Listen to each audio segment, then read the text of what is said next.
एक संगम इस समय इलाहाबाद में चल रहा है, कुंभ में, और एक छोटा मोटा संगम से तुलना तो नहीं करेंगे, लेकिन संगम का कहते हैं जहां लोगों का समागम, लोगों से भेंट हो। तो आज नंदिनी नगर के इस प्रांगण में भी नॉर्थ ईस्ट छोड़ करके कोई ऐसा प्रांत नहीं है जहां के लोग आशीर्वाद देने के लिए आए ना हो। और अयोध्या के संतों का तो क्या कहना है। और एक तरीके से आप देखो तो ये जोड़ने का काम हो रहा है। मैं सबसे पहले गांव में हमारे 2 पार्टी होती थी, मैंने उसको तोड़ा, एक जोड़ा। फिर विद्यार्थी जीवन में मैंने अयोध्या के अंदर क्षेत्रवाद खत्म किया, जातिवाद खत्म किया, और उसी क्रम में आज ये कार्यक्रम इतना बड़ा हो गया है कि एक तरीके से देखिए तो ये जोड़ने का कार्यक्रम है, ये तोड़ने का कार्यक्रम नहीं है, ये जोड़ने का कार्यक्रम है। आज पूरे लगभग पूरे देश का प्रतिनिधित्व यहाँ पर है, और उत्तर प्रदेश का तो लगता है कि 80-90% जनपद के लोग यहाँ पर आशीर्वाद देने के लिए आए हैं। तो ये जन्मदिन तो एक नाम पड़ गया और ये दिन चुना गया, और इसी दिन को फिर नंदिनी माता की मूर्ति की स्थापना हुई। तो एक तरीके से ये हमारे लिए बड़ा शुभ दिन है, और आप लोगों का भी आशीर्वाद है, क्षेत्रीय जनता का आप स्वयं देख रहे हैं कितना अपार वो है। तो इसको जन्म दिवस न कह करके युवा शक्ति संगम, मतलब विद्यार्थियों की, नौजवानों की संगम है, ये मेला है। इसमें देखा होगा आपने सबसे ज़्यादा संख्या में विद्यार्थी थे। तो आपने बात संतों की संत भी काफ़ी संख्या में आपको आशीर्वाद दिए हैं, और वही संत जो महाकुंभ पर राजनीति हो रही है उसका विरोध कर रहे हैं, क्योंकि कहा जा रहा है कि बोर्ड की जमीन पर महाकुंभ का आयोजन किया जा रहा है।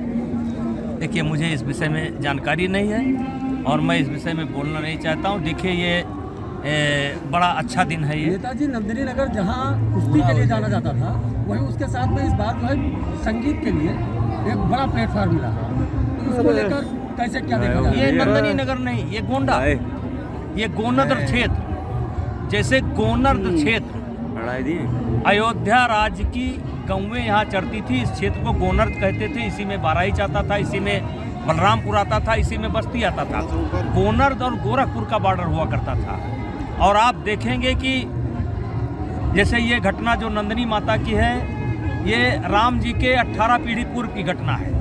अब अगर 1 मिनट के लिए आप मान लीजिए कि दिलीप की तपस्या समाप्त ना हुई होती, नंदिनी माता ने आशीर्वाद न दिया होता, तो भागीरथ का जन्म न होता, तो ये आगे क्या होता। तो ये गोंडा की भूमि आपने देखा होगा, मैंने एक शिलापट भी बनवाए हैं, पौराणिक स्थान जितने गोंडा के अंदर हैं। और ये जो हमारा मंडल है, ये तपस्वियों की भूमि है। ये जो है तपस्वियों की भूमि है, पुण्य भूमि है। ऐसी भूमि सब जगह सबको नसीब नहीं होगी। मैं इस बात को बड़े गर्व के साथ कहता हूँ। समय लगाऊंगा गिनाने में तो बड़ा समय लगेगा, लेकिन गोंडा बहुत पूर्ण भूमि है। गोंडा के बिना अयोध्या अधूरी है, और अयोध्या के बिना गोंडा अधूरा है, हमारा मंडल अधूरा है। सांसद जी जिस तरीके से प्रयागराज में वो रहा कुंभ, वहाँ की जमीन को लेकर वक्फ बोर्ड ने दावा किया कि ये वक्फ की जमीन है, क्या कहेंगे इसको? महाकुंभ पर राजनीति होना जी? देखिए, मुझे जानकारी नहीं है, मैं अपने में उलझा हुआ हूँ, और किसी के दावा करने से कुछ नहीं होता है। दावे तो इस समय बहुत होते हैं। नेताजी, एक तरफ आप कह रहे हैं और आप मैसेज दे रहे हैं सबको जोड़ने के लिए कि सभी जुड़ें, और नॉर्थ ईस्ट के अलावा आधे उत्तर प्रदेश के लोग यहाँ पे आए हैं, लेकिन उत्तर प्रदेश के लाए नहीं, पूरे देश के लोग आए हैं। लेकिन ऐसे ही बीच रमेश बिधूड़ी लोग जिस तरीके की सवाल उठा देते हैं कि उन्होंने सड़कों को बनाने के लिए किसी का नाम ले लिया कि उनके गाल की तरीके से, आप इसको किस नज़रिए से देखते हैं कि कैसी राजनीति? देखिए, ये मुहावरा कह लीजिए, एक या कहावत कह लीजिए, ये शुरू किया था लालू जी, और उन्होंने हेमा मालिनी जी का नाम लिया था, और उसी रो में रमेश बिधूड़ी साहब भी बह गए। तो उनकी निंदा हो रही है, उन्होंने माफ़ी भी मांगा। तो माफ़ी मांगने के बाद ये विषय समाप्त हो जाता है, और हम उम्मीद करते हैं कि अब ये कोई शब्द का प्रयोग नहीं करेगा।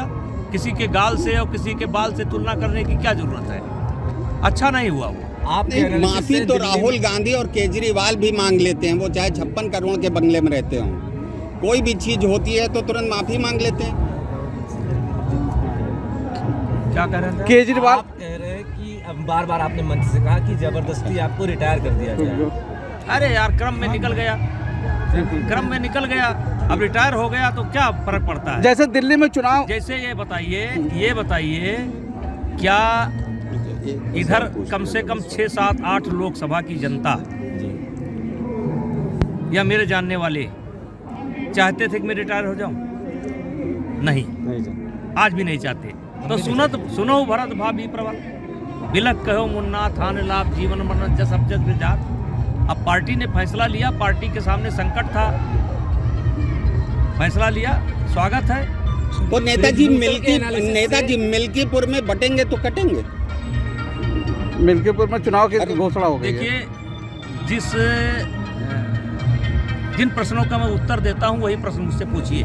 नहीं, मिल्कीपुर में चुनाव की घोषणा हो गई है, क्या कहेंगे? मिल्कीपुर में चुनाव की घोषणा हो गई है, डेटों का ऐलान। भारतीय जनता पार्टी जीती। और दिल्ली में जो चुनाव हो रहा है, जिस तरीके से ऑफर दिया जा रहा है दिल्ली में, केजरीवाल बिजली और वो देने की बात कर रहे हैं, अब बीजेपी ने 2500 रुपया बहना के नाम से देने की बात कही है। देखिए, हाँ, दिल्ली हमारे देश का मुकुट है, हमारे देश की राजधानी है। दुर्भाग्य है कि 10 वर्ष से एक फराडिया दिल्ली पर कब्जा करके बैठा है। एक फराडिया जिसको दिल्ली के विकास से नहीं मतलब है, दिल्ली की सफाई से नहीं मतलब है, दिल्ली के गंदगी से नहीं मतलब है, जमुना जी से नहीं मतलब है, न पढ़ाई से मतलब है, न लिखाई से मतलब है, बस फराट फराट फराट। अब बाकी डिसाइड करना है जनता को, जनता वहाँ डिसाइड करके, लेकिन मेरी नज़र में वो फराडिया है और फराट करके ही सरकार बनाया है। आपके अनुसार दिल्ली में कितनी सीटें जीतने जा रही है? नहीं, हमारे पास कोई गणित नहीं है। अमर उजाला जीवांजलि के सारथी की मदद लें और महाकुंभ में स्नान जरूर करें।